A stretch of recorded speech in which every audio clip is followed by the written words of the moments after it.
ನಮಸ್ಕಾರ, ರಿತಮ್ ಕನ್ನಡಕ್ಕೆ ಸ್ವಾಗತ. ದಿನದ ಪ್ರಮುಖ ಸುದ್ದಿಗಳು. ಅಯೋಧ್ಯೆಯಲ್ಲಿ ಬಾಲರಾಮನ ಪ್ರಾಣ ಪ್ರತಿಷ್ಠಾಪನೆಯ ನಂತರ ಅಯೋಧ್ಯೆ ನಗರಿ ಮತ್ತೊಂದು ಉತ್ಸವಕ್ಕೆ ಸಜ್ಜಾಗಿದೆ. ಅಕ್ಟೋಬರ್ 28ರಿಂದ 31ರವರೆಗೆ ದೀಪೋತ್ಸವವನ್ನು ಆಯೋಜಿಸಲಾಗಿದೆ ಎಂದು ಉತ್ತರ ಪ್ರದೇಶ ಸರ್ಕಾರ ತಿಳಿಸಿದೆ. ಭಕ್ತಿ ಮತ್ತು ಉತ್ಸವದ ಪ್ರತೀಕವಾದ ಈ ಕಾರ್ಯಕ್ರಮದಲ್ಲಿ 25 ಲಕ್ಷಕ್ಕೂ ಅಧಿಕ ದೀಪಗಳನ್ನು ನಯಾ ಘಾಟ್, ರಾಮ್ ಕಿ ಪೌಡಿ ಸೇರಿದಂತೆ ಪ್ರಮುಖ ಘಾಟ್ಗಳಲ್ಲಿ ಬೆಳಗಲಾಗುತ್ತದೆ. ಬ್ರೂನಿ ದೇಶದ ಆರೋಗ್ಯ ಮತ್ತು ಶಿಕ್ಷಣ ಕ್ಷೇತ್ರಗಳ ಬೆಳವಣಿಗೆ ಮತ್ತು ಅಭಿವೃದ್ಧಿಯಲ್ಲಿ ಭಾರತೀಯ ವೈದ್ಯರು ಹಾಗೂ ಶಿಕ್ಷಕರು ಮಹತ್ವದ ಪಾತ್ರ ನಿರ್ವಹಿಸಿದ್ದಾರೆ ಎಂದು ಪ್ರಧಾನಿ ನರೇಂದ್ರ ಮೋದಿ ಹೇಳಿದ್ದಾರೆ.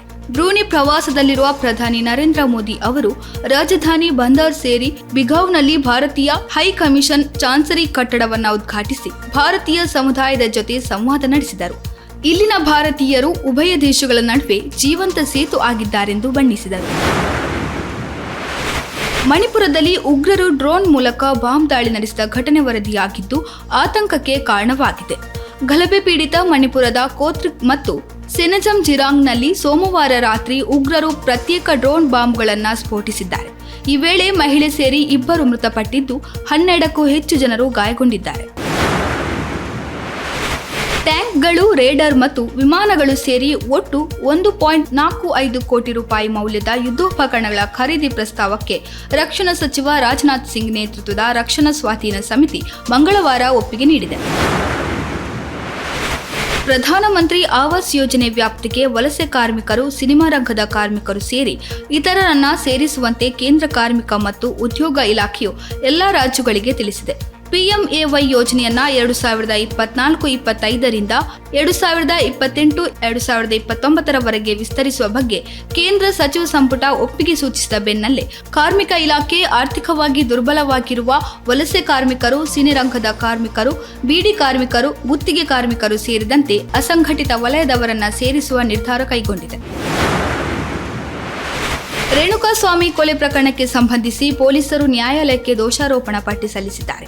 ಆರೋಪಿ ನಟ ದರ್ಶನ್ ಅವರ ಆಪ್ತೆ ಪವಿತ್ರ ಗೌಡ ಸೇರಿದಂತೆ 17 ಮಂದಿಯ ವಿರುದ್ಧ 3991 ಪುಟಗಳ ಪ್ರಾಥಮಿಕ ದೋಷಾರೋಪ ಪಟ್ಟಿಯ ಮುದ್ರಿತ ಪ್ರತಿಯನ್ನ ತನಿಖಾ ತಂಡವು ನ್ಯಾಯಾಲಯಕ್ಕೆ ಸಲ್ಲಿಸಿದೆ. IC-814 ವೆಬ್ ಸೀರೀಸ್ನಲ್ಲಿ ವಿಮಾನ ಅಪಹರಣ ಮಾಡಿದ ಉಗ್ರರಿಗೆ ಹಿಂದೂ ಹೆಸರುಗಳನ್ನು ಉಲ್ಲೇಖಿಸಿದ್ದಕ್ಕಾಗಿ ಹಿಂದೂ ಸಂಘಟನೆಗಳು, ಸಾರ್ವಜನಿಕರು ತೀವ್ರ ಆಕ್ಷೇಪ ವ್ಯಕ್ತಪಡಿಸಿದ್ದರು. ಈ ಬಗ್ಗೆ ಕಾರಣ ಕೇಳಿ ನೆಟ್ಫ್ಲಿಕ್ಸ್ ಸಂಸ್ಥೆಗೆ ಕೇಂದ್ರ ಮಾಹಿತಿ ತಂತ್ರಜ್ಞಾನ ಮತ್ತು ಪ್ರಚಾರ ಸಚಿವಾಲಯ ನೋಟಿಸ್ ಜಾರಿ ಮಾಡಿತ್ತು. ಇದಕ್ಕೆ ಮಣಿದ ನೆಟ್ಫ್ಲಿಕ್ಸ್ ಸಂಸ್ಥೆಯು ನೈಜ ಉಗ್ರರ ಹೆಸರನ್ನ ಓಪನಿಂಗ್ ಡಿಸ್ಕ್ಲೈಮರ್ ರೀತಿ ಹಾಕುವುದಾಗಿ ತಿಳಿಸಿದೆ. ಪ್ಯಾರಾ ಒಲಿಂಪಿಕ್ಸ್ನಲ್ಲಿ ಭಾರತದ ಪದಕ ಬೇಟೆ ಮುಂದುವರಿದಿದ್ದು, ಭಾರತ ಮೊದಲ ಬಾರಿಗೆ 21 ಪದಕಗಳನ್ನು ಗೆದ್ದುಕೊಂಡಿದೆ.